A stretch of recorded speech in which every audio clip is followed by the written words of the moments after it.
પાલીય DEO કચેરી પહોંચ્યા વડોદરાની અટલાદરા ખાતે આવેલ સીબીએસઈ ટ્રી હાઉસ હાઈસ્કૂલની માન્યતા રદ થતા વાલીઓએ સંચાલકો ગેરમાર્ગે દોરવાનો આરોપ। આગળ અભ્યાસ માટે ફી અને ચોપડા મંગાવ્યા વચ્ચેથી અમારે ક્યાં જવાનું? વાલીઓ વડોદરા શહેરની અટલાદરાની ટ્રી હાઉસ સ્કૂલ વિવાદને લઈ પ્રાદેશિક કાર્યાલય બેંગ્લોર દ્વારા ગતરોજ સ્કૂલની માન્યતા રદ કરવાનો નિર્ણય લેવાયો હતો। આ સ્કૂલ સામે અગાઉ લેન્ડ ગ્રેબિંગ અને વિશ્વાસઘાત છેતરપિંડીની ફરિયાદ ક્રાઇમ બ્રાન્ચમાં નોંધાઈ। આખરે આ સ્કૂલની માન્યતા રદ કરવામાં આવી છે, જેને લઈ વાલીઓ અસમંજસમાં છે।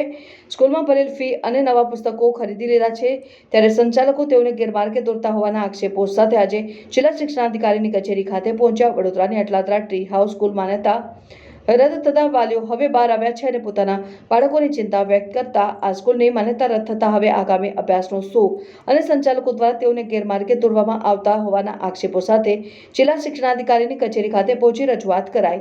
આ અંગે વાલીઓનું કહેવું છે કે જ્યારે એક અઠવાડિયા પહેલા અમે સ્કૂલ સંચાલકને પૂછ્યું હતું તો સ્કૂલ દ્વારા અમારી પાસે બુકો મંગાવવામાં આવે છે અને ત્યારબાદ આ નિર્ણય લેવામાં આવ્યો છે। તેઓનું કહેવું છે કે ધોરણ 1 થી 8 ની માન્યતા અમારી પાસે છે, રદ થઈ નથી તો ચિંતા કરવાની જરૂર નથી। હાલમાં સીબીએસઈ પ્રાદેશિક કચેરી દ્વારા સ્કૂલની માન્યતા રદ કરવામાં આવી છે, જેમાં ધોરણ 9 અને ધોરણ 11 ની વૈકલ્પિક વ્યવસ્થા આસપાસની સીબીએસઈ સ્કૂલમાં વાત કરવામાં આવી છે। ત્યાં વાલીઓને ડર છે કે ધોરણ 1 થી 8 માં અભ્યાસ કરતા વિદ્યાર્થીઓને પણ માન્યતા રદ થશે તો અમે ક્યાં જઈશું, જેને લઈને અમને ચિંતા છે। અને વાલીઓનું પણ કહેવું છે કે એક તરફ બાળકો સ્કૂલ ચેન્જ કરવા તૈયાર નથી ને આ દિન સુધી અમને અંધારામાં રાખવામાં આવ્યા, સત્રની ફી પણ ભરવામાં આવી છે, ચોપડા પણ ખરીદી લીધા છે, ત્યારે વચ્ચે માન્યતા રદ થશે તો અમે ક્યાં જઈશું?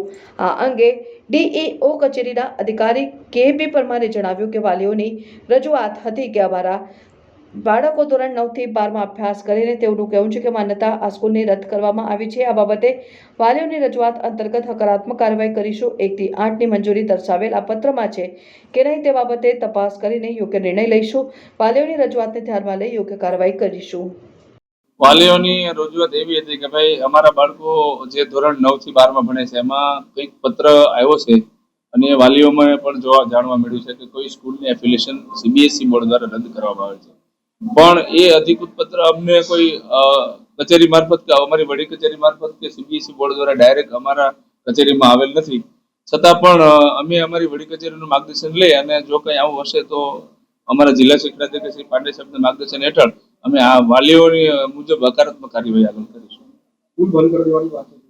હા, એટલે એ જ વાત છે ને કે આગળ શું થાય છે, કયા પ્રકારનું શું પત્ર છે, એ પત્ર બાબતે જે કઈ વાલીઓ તરફથી જે કઈ કાર્યવાહી થશે એ અમે કરીશું ચોક્કસ। હા, એ પણ જોઈશું કે ભાઈ હવે 1 થી 8 ની મંજૂરી એ પત્રમાં દર્શાવ્યા મુજબ નથી તો 1 થી 8 આ બાબતે ચાલુ રાખી શકાય કે નહીં એ બાબતે પણ અમે સાહેબ સાથે થોડી ચર્ચા કરીશું અને આગળ જે કઈ તપાસ કરવાની થશે તપાસ કરીને યોગ્ય નિર્ણય લઈશું। સીબીએસઈ બોર્ડ અને ગુજરાત બોર્ડ જે છે એ બંને મળીને આ સ્કૂલમાં ભણતા બાળકોને ભવિષ્ય ન બગડે તો તેમને છેલ્લી ઘડી એડમિશન માટે દોડવું ના પડે, એના માટે ક્યાં સુધી નિરાકરણ આવશે?